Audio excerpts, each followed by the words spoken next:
Hello. Hey, bro. Hey, what's up? Not a whole lot. You said give me a minute, and then I started getting all the trash together. I forgot today was trash day. That's okay. I had one small fire and a bloody nose before I called you. One small fire and a bloody nose. That's a hell of a start of a day.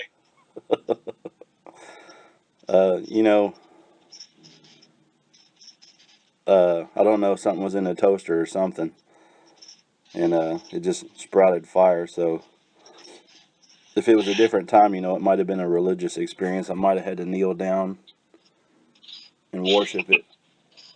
Worship the toaster gods. I'm gonna go ahead and hit record. Go ahead. Are you ready to start? Sure.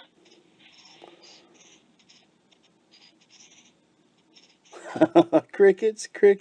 I was taking a drink of water. I thought you'd start off. All right. Well, I guess we're going to call this episode 0, like they do in the comic book world, since this is a trial run. Well, you got to start somewhere. Well, what are we going to name this thing? I suggested making fun. I like making fun. We'll go with making fun. Oh, you're not going to argue with me? No. Okay. Now, I know that you proposed making bad, which has all kinds of breaking fun. But that sounds like that's going to hurt me, and so All right, we'll go with making fun. Well, that one's out of the way. If I'm lucky, my nose doesn't start bleeding again. Yeah, I've been kind of busy this morning so far because been working on the Beetle. Got the glaze coat under where the window pieces that I need to fix. I sanded that down today. You're glazing windows on the Volkswagen? No, around the edge, body glaze. I had to remove some rust from the corners, and I needed to have a good seal, so I did a little bit of body glaze where I had some divots in the metal, and then I did some body glaze so I can paint it and get that seal in. I still need to find a windshield, but my parts for the seats are coming in.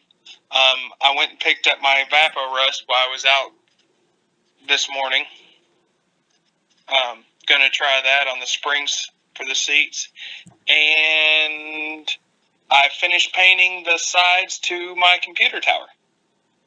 Oh, sweet. What color? Purple? No, I'm just doing the textured black with clear coat over it. The same I did the top, where I cut the beast into the top of it. Oh, okay. Now you said glazing you said windows, then glazing, and I thought, well, maybe he's going to put screen doors on it too. That'd be cool. Oh, well, I don't know if you saw, but we finally named the Beetle Eva. Why Eva? You ever seen the movie WALL-E? Yeah, I have. That's the first thing That's the first thing that I think of when anybody says Eva. That's exactly what I was thinking of. Desiree thought it was hilarious because I always go, Eva! So she was like, all right, go with that. I think that car looks more like a WALL-E than an Eva, honestly. It looks like a WALL-E, but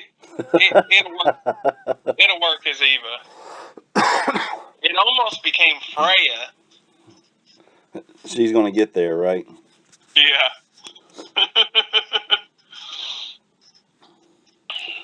All right, I got some notes here to follow. I mean, because I think if we're going to do this quote-unquote podcast thing, we have to kind of do some outlines and kind of talk to our audience. But I do want it to be part of, our conversations that we generally have. Yeah, I was just trying to catch up on what we've missed out so far this week. Well, nobody cares about your stuff, man.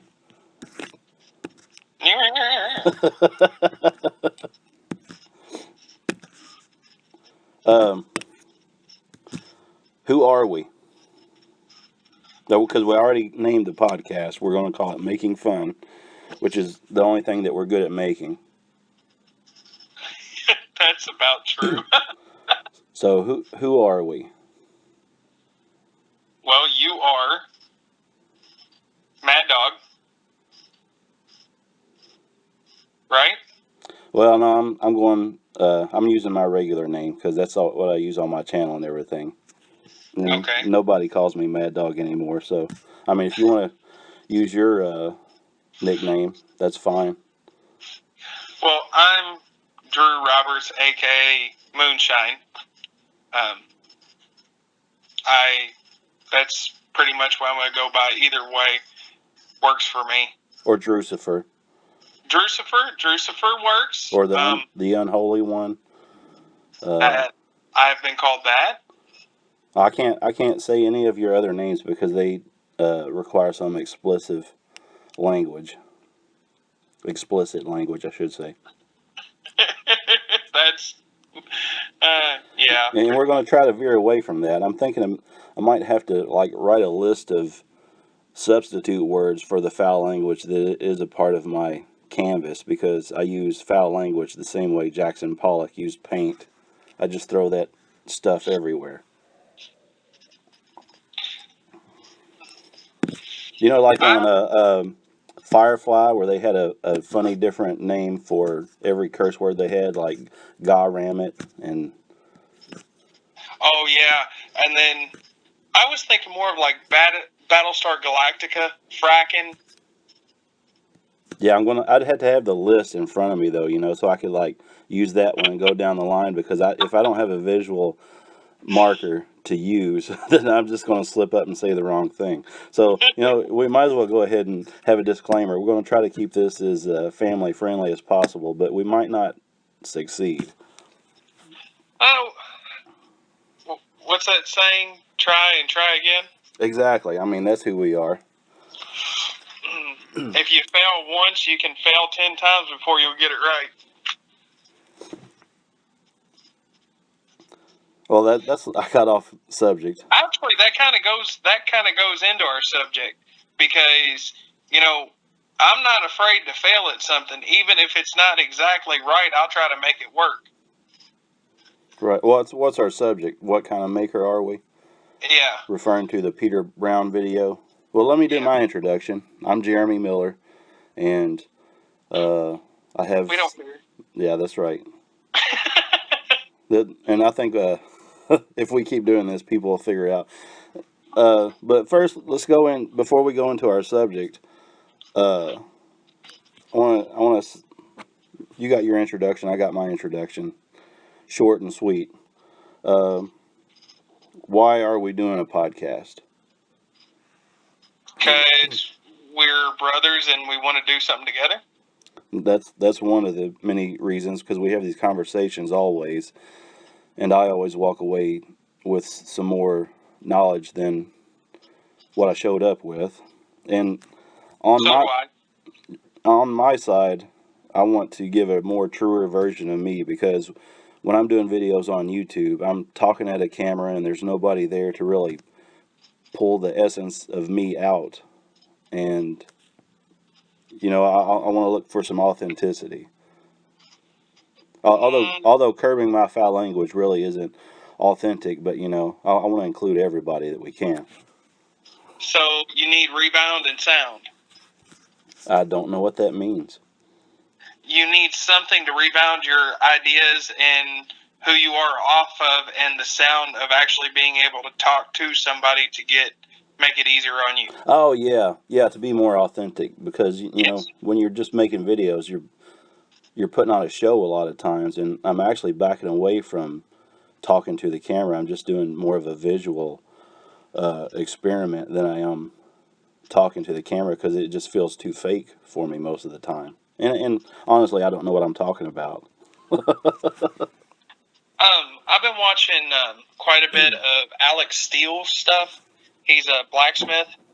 I think I've heard of him. And he's a younger guy, but he's been blacksmithing since he was 12. He does some beautiful Damascus steel work, and Oh yeah. he really does. He really does well with talking into the camera, but with him, he does have somebody that videotapes for him a lot that helps him out, and we don't all have that. Right. I did order me a tripod this week so I can start getting better angles. I've been doing a lot of videotaping of the bug restoration and Awesome. trying to get I got a lot of stuff for different steps that I've done. The carburetor rebuild, I got all of it together. I've got it all shot, and I need to edit that video. And then my parts are coming in for the seats next week, so I'm going to try to get some more shot for that. And then I've been working on the front windshield. My problem is that I don't know, and that's my thing. I'd like to do videos, and I do a lot of stuff, but right now the only thing I got going is the bug. Well, that's plenty, don't you think? I know, but I can't have a lot of variety. Does that make sense? Yeah, because you're doing multiple parts. You know, it's hard to record what you're doing anyway. You know what I mean? And focus on your project, because half the time that I go out in the shop and I work on something, I'm thinking about that project. I'm not thinking about recording it, but then I get the notion like, well, this would make a good project video. And then you have to go through all the steps of setting up and trying to get your lighting right, which my lighting is never right. And then, trying to make interesting subject matter. But what I would suggest is do one thing at a time. If you're doing the windshield that day, just do a video of the windshield, because you're going to have a lot of time editing. Well, see, the thing is that I'm multiple steps into each thing. Like the carburetor, I was able to do that video in one shot because it was just a tear down, let it sit in chem dip for 30 minutes, pull it, clean it off, dry it off, and put it all back together. That I could do in one shot, but like. And you let the camera run that whole 30 minutes while it's sitting in that dip, right? No, I didn't. No, I don't have enough battery to be able to do that right now. But can you save your video for those individual things and then edit them together later? Yeah, that's what I've been trying to work on, because like my seats, I've got them tore apart and a lot of the sanding done on the frames, but I've got to put them in the Vapor Rust to get the springs cleaned off. And then the windshield, I've had video of me pulling the windshield and me working on the body glaze stuff, and now I'm going to have to work on the painting and everything, so I'll have to like either break up the projects into multiple videos depending on how long everything ends up. That's one job I don't miss, taking out Volkswagen windshields. It's not the worst windshield. I mean, actually, it's pretty easy. And I'm going to have to do that with my van here soon. Man, we're getting way off subject, way off topic. Keep on going, though. This is good stuff. I cheated with the bug because the seal was hard. It was really, really, really hard. So instead of fighting it, I went on and bought a new gasket for it and just cut the gasket in two. Yeah, that's the way that you have to do those old gasket windshields. I have taken them out like that before and reused the gasket, but every one of them that I did that way leaked. I can believe it. And my '89 Chevy van is the exact same way. I've got some rust underneath of that. When that one comes out, I'm going to have to pull the windshield and fix some rust spots. And I think I'm just going to have someone else install it, because I don't want to wrestle that windshield up on top of that van. Well, that's what I'm working on now, is fixing those rust spots under that window. Right. Because I didn't want to, spend all the time to put that gasket, put the new windshield in, to just have it leak on me, or have to turn around and take it back out again right after I get it put back in. The last one of those that I put in, I just had one left, or one corner left to install, and the windshield cracked as I was popping it in. I price quoted a place, and it was $189 for getting the windshield installed. But they don't bring you the gasket. You actually have to have the gasket for it. $189 to install it? That's for the windshield and the install. Oh, okay. And that's for a Beetle? Is your windshield a flat one, or is it a rounded one? Rounded. So that's a Super Beetle then, isn't it? No, that's a 68. They didn't make Super Beetles in 68, did they? No. Super Beetles didn't start until 70. Well, how do you have a rounded windshield? There's a 1-inch drop from the center to the outside corners. Oh, it's okay. Not dead flat. I don't think any of them were dead flat. When I say rounded, I meant curved on the edges, because those Super Beetles have a really those are very predominant bend at each end. So when can we start expecting videos from you? And we'll have to give our channel URLs and things like that in the description. Well, I'm still got to build my channel, and I'm going to try to get at least 4 or 5 videos up or together first. So I'll drop all of them at one time. Okay, so you're not going to put your URL in yet? No, not yet. Okay. Because I don't have one yet. Did we thoroughly discuss why we are doing a podcast? I don't think so. ADD. Whoever's listening to this is going to have to understand. I suffer from a major bout of ADD. And I follow the path of the conversation. Which is ADD, brother. Why are we doing a podcast? Oh, yeah, we did discuss that. And you went off on your rant about your Volkswagen, your precious Eva. Yes.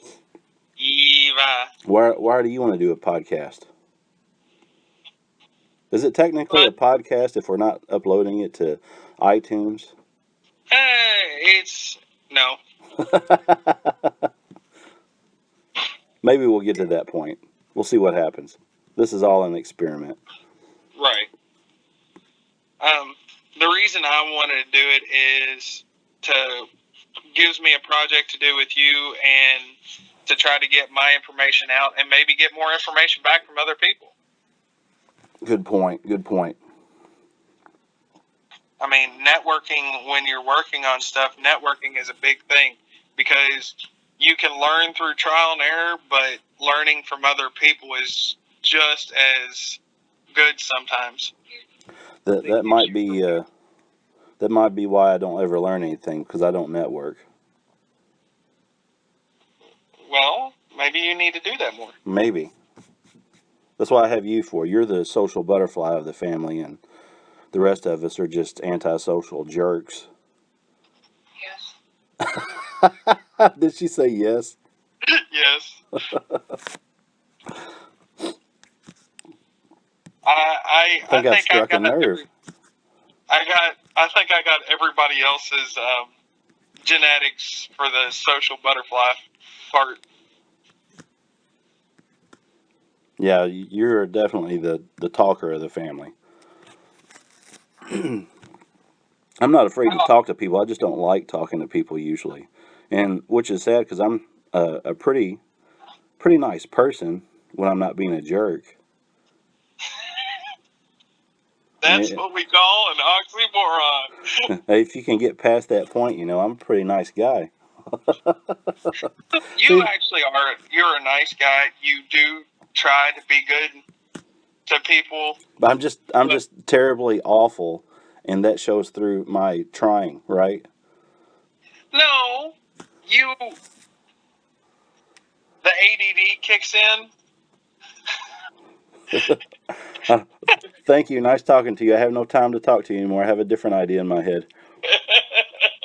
I must go do things on my own so I can understand what is happening in the world. This is good. This is part of Who Are We? I have to keep looking back at my notes. Maybe I can keep some semblance of staying on track in this conversation. And the audio is probably going to be terrible, but it's trial and error. Trial and error. I mean, we got to mess up a few times before we can actually make it work. Right. That's why this is episode 0. And if I go through and this is total crap, then the next episode will be 00 and 000 and on up through the odds. So this is 1-0? Yeah, 1.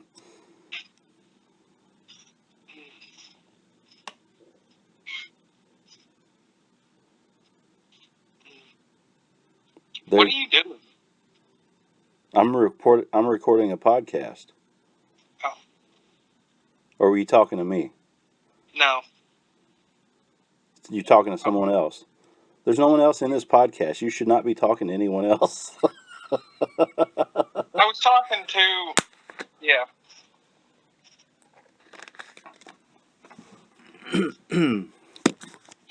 Anyhow. So are we being authentic? Because one of my notes is be authentic. Be authentic without being disgusting. Well, we're being authentic and we're not being disgusting, but the only thing I can say that we're not being authentic about is normally there's a lot more foul language. True. So mission accomplished right there. Now, I had the idea of, if we keep doing this, that we might have to have a swear jar or something that we put $1 in every time we let one slip, and at the end of the year have to give that money to charity or something. But Charity being my wife. Charity being my wife. There's a third person in our podcast, Drew. Yeah, I know.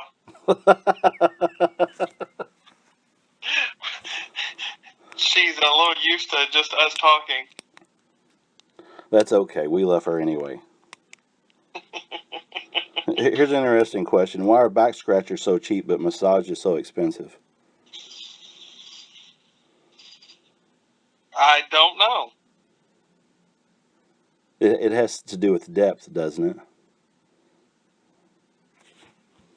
I would.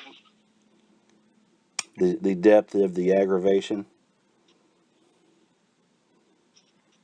The depth of the aggravation. Yeah, like if your back you're gonna pay more to get the deeper aggravation out. Yeah, well, I just had this thought because my back was itching this morning, being the furball person that I am, and I grabbed a back scratcher,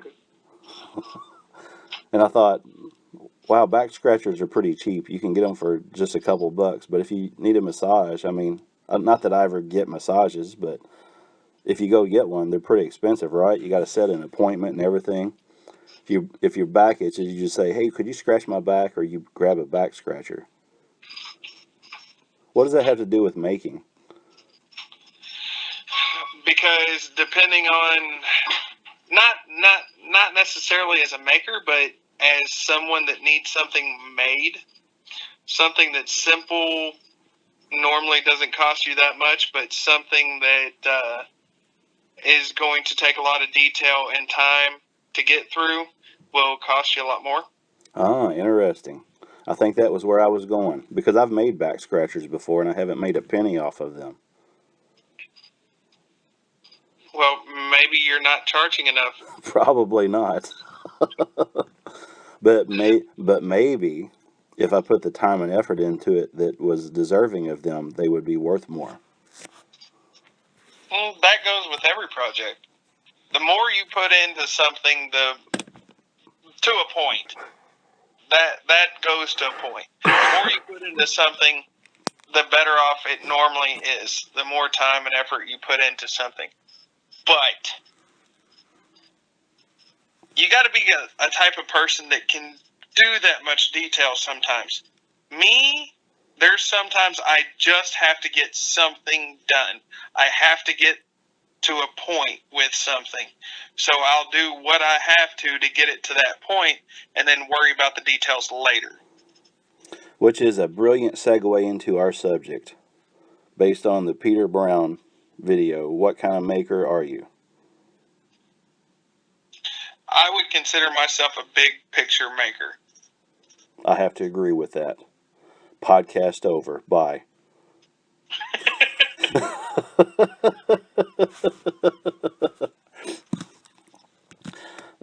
I think I have to disagree a little bit with Peter's analyzation of what kind of maker you are. I don't think it's that simple. But in the same breath, I can say that you can separate people in those two groups. But I think there's a lot of subgroups. Whereas I'm a big picture maker, and I focus on a lot of different things at one time because I suffer from ADD. Whereas you don't suffer as much from ADD, and you're able to focus on a lot more details than I am sometimes. Well, no matter what you do, there's always a gray area. I mean, it also depends on how you feel about a subject. It's just like you're not going to get somebody that does carpentry to sew you a dress. You know, that goes back to things that you love. The reason why most people are makers or builders is because they like doing those things. What haven't you done carpentry work? Yes. Haven't you sewn a dress? Yeah, but I'd much rather. Well, but that goes. But you're back, not a carpenter. You're an electrician. Yes. And that's what. And my wife considers me a jack of all trades. Master of none. That's very true. That's how the expression goes. I hear jack of all trades all the time, but people don't follow it up. Because if you're a jack of all trades, you are definitely the master of none. That's very true. Whereas if you want something very specific done, you're going to go to someone who specializes in doing that one thing. Right, a very detail-oriented person. They'll take the 2 hours it takes to hone down a blade to get the perfect edge on it compared to somebody that is just learning blacksmithing that will take 20 minutes on a sand wheel to get an edge on it. Right? Right. And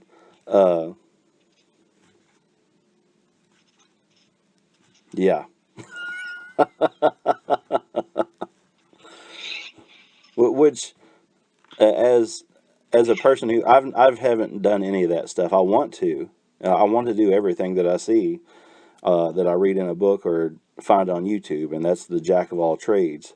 And I've not mastered anything. I mean, you consider you're not a master electrician, right? But that's your job.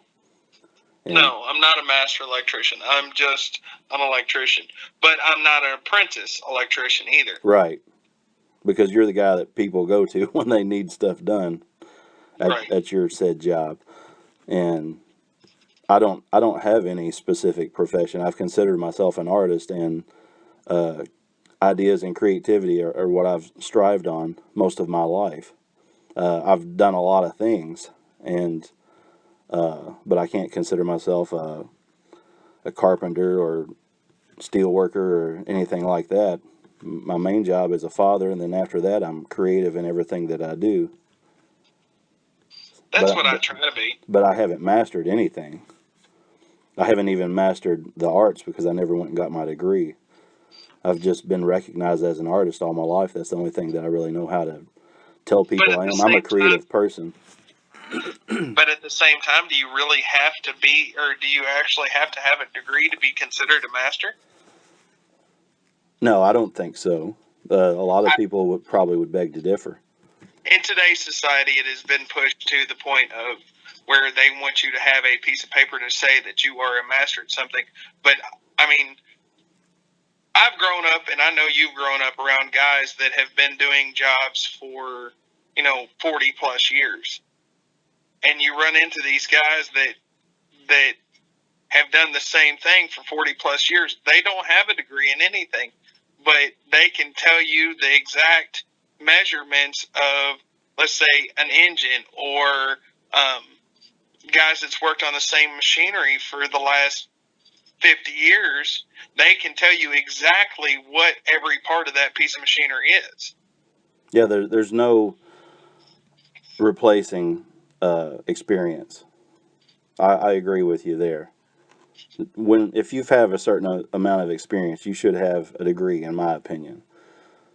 I think the educational process of getting a degree and going out into the world, I mean, I guess that's different because you start out as an apprentice in some trades, and some things you have to know before you go out and do that, like in accounting, or, name something else that you need a degree for.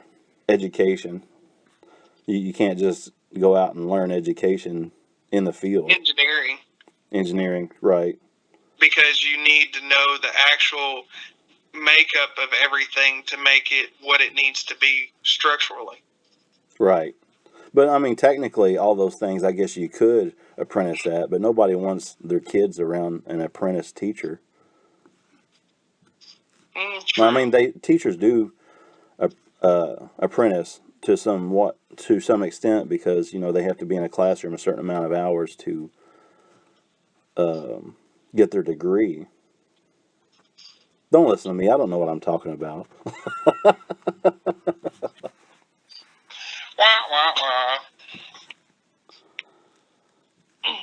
They do too. Everybody has to learn some way, shape, or form, no matter what you do. But sometimes trial and error is the best teacher. I think for me, it's definitely the best teacher. I learn by doing, and I think that's a big picture trait. Don't you agree? And in case if anybody's listening to this is wondering, Peter Brown put out a video about what kind of maker you are, and he basically broke people into either the Mythbusters, Jamie, or Adam, and Adam being the technical type of maker, and Jamie being the big picture type of maker. But don't take my word for it. Just go watch the Peter Brown video. What kind of maker are you? And that's what we're referencing this with. On and off. on and off in a very indirect path. If nobody listens to this, I enjoy our conversations more than anything. So do I. It has been a staple over the course of my life. Conversations with you have been a staple that I've enjoyed over most everything.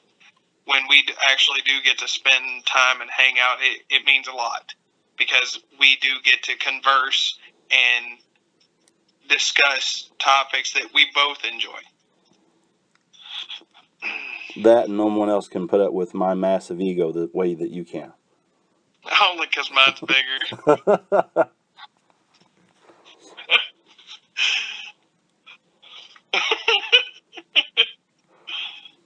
I'm not touching that one. No, denied it.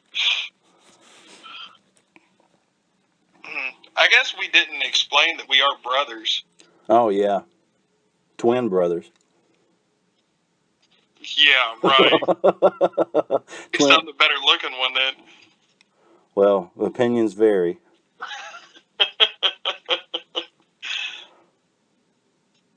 Twin brothers separated by 13 years and one finger.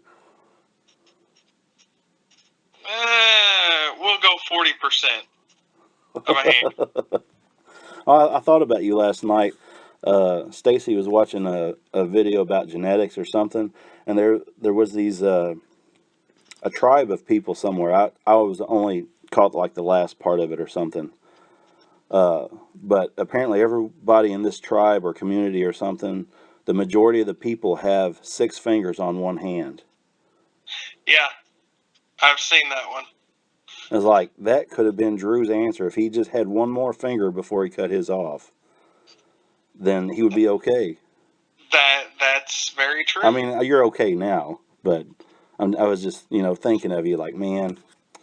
Okay is a relative term. if we could bend time and space and genetics, everything would be okay. I will say, back when it all happened, that I didn't think that I would be able to do half of what I can do now. A big push from the family and my wife and everything has really helped me get to the point of being able to push through and do everything that I do now. I can still do my job. I can still do carpentry and electric and work on cars and the stuff that I really do enjoy how to do or enjoy. I'm still able to do, and that means a lot to me. No doubt. And just Even to clarify, Drew is missing a finger because he picked his nose too far one time, and the snail that lives in his nose bit it off. Even though I am a bit short-handed, I'm still all right.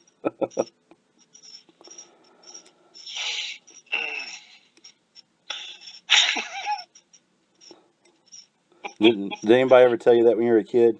Or that's in a story, isn't it? Like where the sidewalk ends or something. There's a snail. I don't know I don't know. I've heard it before, but I do not remember the reference material.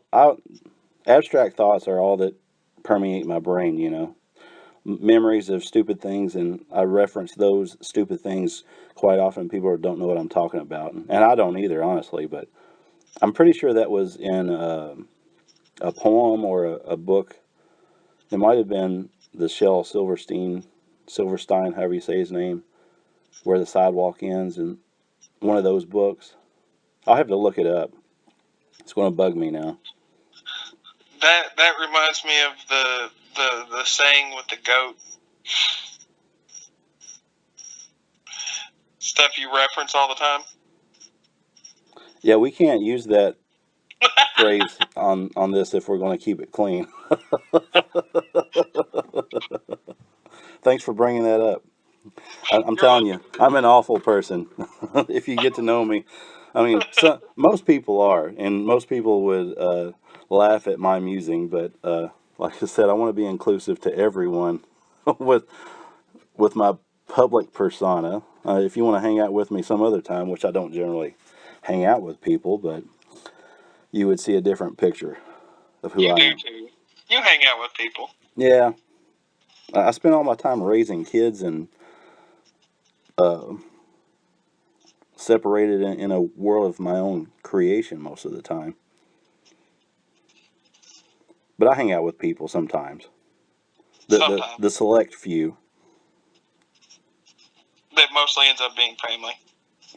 Yeah, those they have to put up with me. I guess they don't, but I'm mildly entertaining. I can say that. We choose to hang out with you. Most of us do, at least. Yeah, I guess the ones that don't choose to don't show up, right? I would say so. Oh, way off topic. I love it. It's an utter failure, exactly the way I thought it would be, which is wonderful because the anarchist in me just wants to wad up my notes and throw them away. I'll tell you something. I didn't make notes. I shouldn't have because it does me no good. I will write a list and I will lose the list. I will take notes on something and I will lose those notes. Or I can't read my writing. I can't read my writing either. The best thing that works for me, I have a notebook right here beside me, is that I will jot down something, but I will also draw a picture, and that's how I relate to the world, is visually. But that's the artist in you. The artist in you can visually pictures do. I I take I see things in my mind as I work. As I'm working on something, I'm breaking it down and rolling it in my mind. So as I'm talking or as I'm doing something, if there's a subject matter, I'm always trying to visualize that. Notes, I'm horrible with notes. Well, except for if it's schematics. I don't know why, but I can do good with schematics. see, that's what I was saying about you is you're a big picture builder, but you thrive in details like that. And schematics is kind of a visual representation of what it is that you're working on, you know. But again, you're an electrician, and that's part of your world. That's true. But I started in schematics when I was freshman in high school. Right. Because I took mechanical drafting and design freshman in high school, so I thought it sounded cool, so I took it. And since then, because of that class, I say that it helped me visually be able to take everything into my mind and turn it and move it so I understand how it's working or how it needs to move to make it work. I'm that way with exploded views of things, like the old Volkswagen manuals that had the exploded views. That helps me understand how everything fits together and works because, and once again, that's a visual representation. It's a little bit different than an electrical schematic. But I don't understand half the words that are on those anyway. But if you got the crank and camshaft and everything and know the basic principles of internal combustion engine, it helps you to visualize where that is and what it's doing. So once again, it's visual. But an electrical schematic works almost the same way because, yeah, you don't understand what those words are, but if you have a key to your schematic that you can read, see, because I've been in it so long, I don't need the keys because I know what a fuse and a switch and a light bulb and a potentiometer and ohm meter and amp meter, and I know all of those things, and because of that, I can look at something and go with it. But if you had a key, it's the same thing because each wire is represented, and then each thing that each wire goes from and to is represented. Right, and if I knew what I was talking about, I would understand it because I'm looking at the whole thing instead of individual parts. And just like that exploded view, I see the page, I see all the parts separated and with their individual labels, and then I go to the part I needed. If I understood schematics, I would do the same thing with that schematic, correct? Correct. So we both need a visual interpretation of what we're working on, and that's part of your world. If I, getting back to the notes, if I write down a note, I have a picture here of the project, and I kind of have a exploded view of that. I have little markers off to the side that label everything, but then I also have bullet points. I can focus better with bullet points. Those are the things that have to happen. Right. Well, or different aspects of what I want the project to have, or the end project, or just kicking around ideas. Most of it's kicking around ideas. And as I'm looking at it, some of the stuff is pretty stupid. I got a little picture of Bigfoot in here. I don't know what that means. Is that because of the hairy back scratcher? That had nothing to do with hairy backs, man. I think I just started drawing a Bigfoot.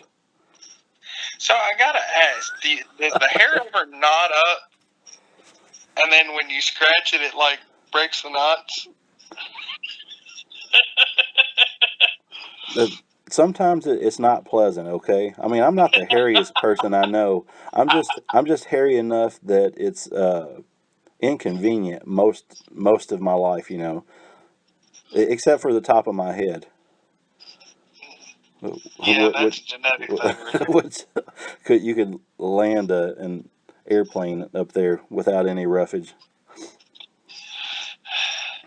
Nothing too big like a Boeing 747 or anything. Yeah, I used to tease my dad about having a landing strip on his head, and then it came back in life to haunt me. He would say something derogatory to me, and it's like, well, at least I don't have a landing strip on my head, and now here I am. I don't have any hair on my head. That's funny. I'm going to start combing it over from my back. Hell, you'll have as much hair as you did in high school then. Yeah, I had a full head of hair in high school. That's when people called me Mad Dog. There's only one person that's left that calls me Mad Dog still. But there might be more than that, but not that I've really talked to in a long time. Wow, we really get off topic. This is We going to got be back great. to it. Yeah. What are you getting ready to say? There's still quite a few people that call me Moonshine. Yeah, and once again, you're the social person. I moved far away from everybody, and I don't really keep in contact with a whole lot of people. Although technology is an amazing thing, it's gotten me back in touch with a lot of people that I went to school with, and I mean we don't really interact. We're Facebook friends, but it's good that way. But everybody knows you. I can't go out in public with you and, hey, what's up, Drew? Or what's up, Moonshine? Or Yeah, that's true. My wife has the same issue. Everywhere I go, I know somebody. And I think part of who I am needs people like you, because my wife is the same way. I can't. It's so aggravating. I cannot go to the grocery store without her running into somebody. I got to stand there for half an hour. That's why you hated going to the store with me when I lived down the road. Yeah. Well, it wouldn't bother me so bad if I could sit down, but standing still is painful for me. So if I'm at a grocery store, I got to lean on the cart and listen to her talk, or I got to go sit down on a bench or something while she finishes her conversation. So you're okay at a social gathering as long as you get to sit. Well, there's this social anxiety thing that I deal with also. well, we're really getting back to who we are, aren't we? Well, that's That's part good. of it. It's good. It's all good. I do enjoy people, but I do suffer from social anxiety too. I have a lot of insecurities when it comes to dealing with people, and a lot of it is my own ego that gets in the way, because I'd rather be doing something that I want to do instead of listening to what someone else is saying a lot of times. And it's not that cruel, actually. But you do enjoy the interaction with people. I do individually, but in groups I hate people. But that's because the more people you get together, it's the group's IQ automatically goes down. Yeah, and it's the social anxiety thing. I have trouble dealing with large groups of people. I avoid large groups of people in general.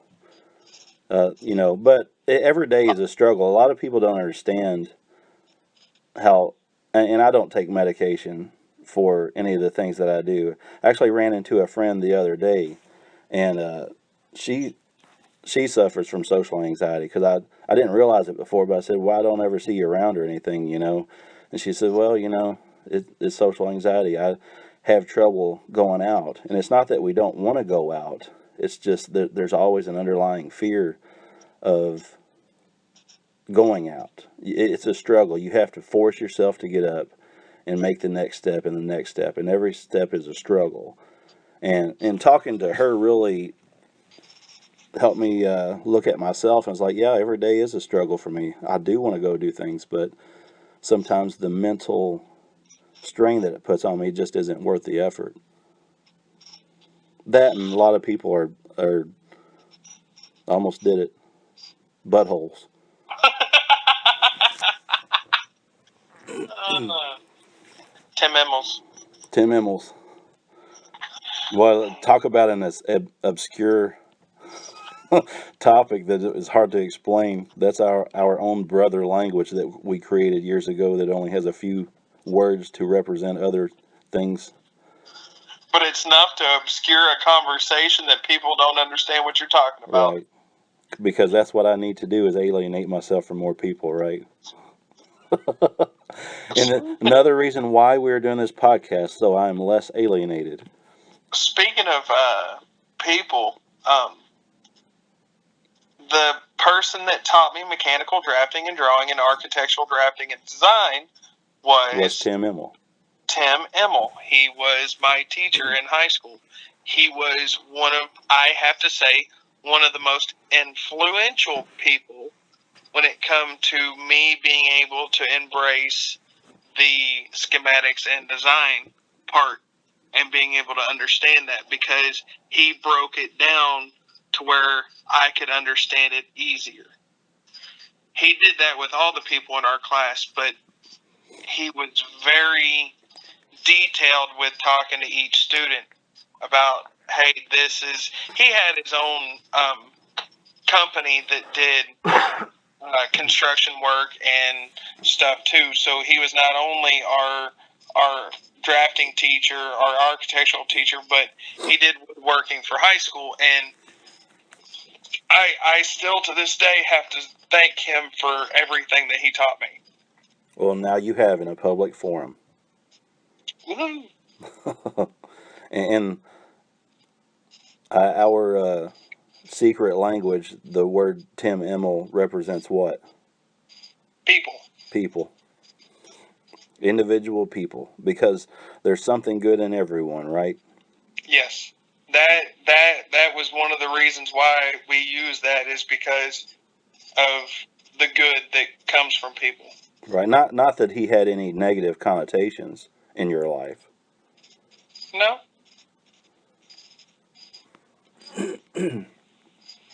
I have to say he's one of those people. Everybody has them. You know, you can think back on different people that have taught you different things, like the first person that taught you how to ride a bike, or the first teacher that actually showed you the type of learning that you really learned in life. But he was just one of those people that really influenced me. And of course, during high school, which is hard to get to anybody during those years. Right. And you were a bad kid, so, somebody reaching out to you and making a difference in your life was, oh, come on, you were a bad kid, you know it. I was a really bad kid. I'm telling you, we're awful people trying to redeem ourselves. But you live and you learn. Right. And ironically, we just pulled that name out of a hat to represent people too. It didn't have any deeper meaning at the time, right? Not exactly. I think we were talking about him because I was in high school at the time. Right. And that's just the name that rolls off your tongue, right? Tim Emmel. And then Bert. Hello, Bert. Which was a bird. Which was a bird. I said, hello, bird. And you took it that I said, hello, Bert. Rubber ducky, you're the singing Rubber Ducky. Oh, I'm afraid this conversation is only going to pertain to us, and it's not going to be entertaining to anyone. Yeah. I'm too critical. This will be fantastic, except for the people who don't like it. And you just got to roll with it. That's right. That's the part of the social thing that you have problems with. You just got to know that you are who you are. There's people that like you and people that don't. Right. And that is part of who we are, and that's part of why we're doing a podcast called Making Fun. Because that's what we enjoy. Because if you can't make fun of yourself, then who can you make fun of? Oh, I can make fun of a whole lot of... Oh, wait, maybe. I do, but not in a mean spirit. It's not fun unless everybody's laughing.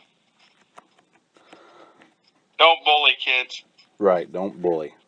Don't be a bully. Do your best. Say your prayers and eat your vitamins, or whatever it is that you need to do to make yourself healthy and secure. Wow. Are we talking about making, or are we just talking about ourselves? I think we talked about a little bit about everything. That's good. Variety. And there weren't any fires or bloody noses in this course of 55 minutes. Desiree said to do 2 hours. There's no way that someone has the time to dedicate 2 hours. No. An hour is probably a good length. Should they all be an hour, or should we probably an hour? I still go back to our theory, my theory of, well, depending on subject and how the conversation goes, roll with it at 30 minutes and then roll with it until you get close to an hour. Okay. So between 30 minutes and an hour, it seems like a comfortable. Yeah, I agree with that. And we covered all of our topics for episode 0. Your bullet points? All my bullet points. I do have them written down here. And I actually, brought up why our back scratcher is so cheap and massage so expensive. So, I was proud of myself for that. That abstract thought, because that's really what drives me. And we basically covered, we got her name, which was simple, because I was expecting a fight, really. I thought you were dead set on making bad, and I just thought that it had such a negative connotation. I like it, and if we chose that name, I would have to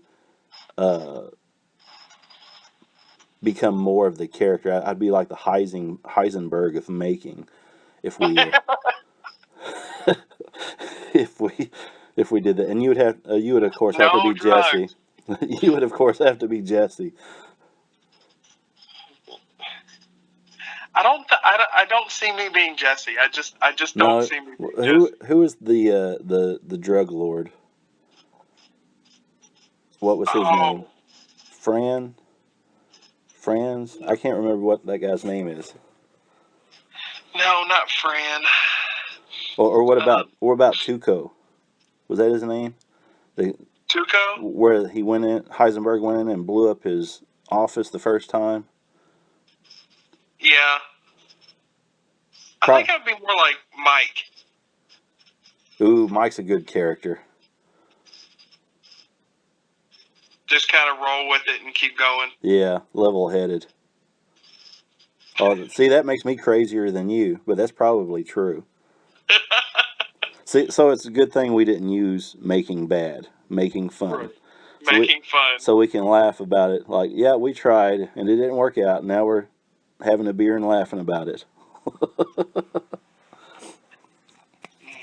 Making fun. And as we go through this, people get more of a idea about who we are. We have already covered that a little bit.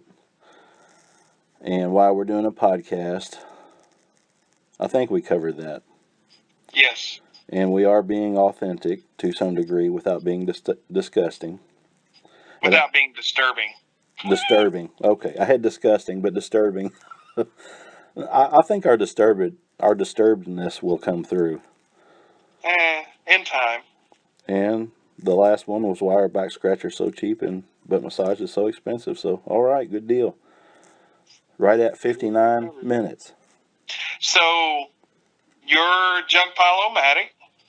Correct, on YouTube and Facebook and Instagram, and I'll put links in the description. Oh, and any projects that you think you're working on or anything that we discussed, send me some pictures, because I'm going to try to make a video to go along with this audio, since we're just debuting it on YouTube. And I'll just try to splice some stuff together so there's something interesting if somebody's just sitting down watching it. But more often than not, they're probably just going to be listening to it. But okay. I've got some pictures of Eva.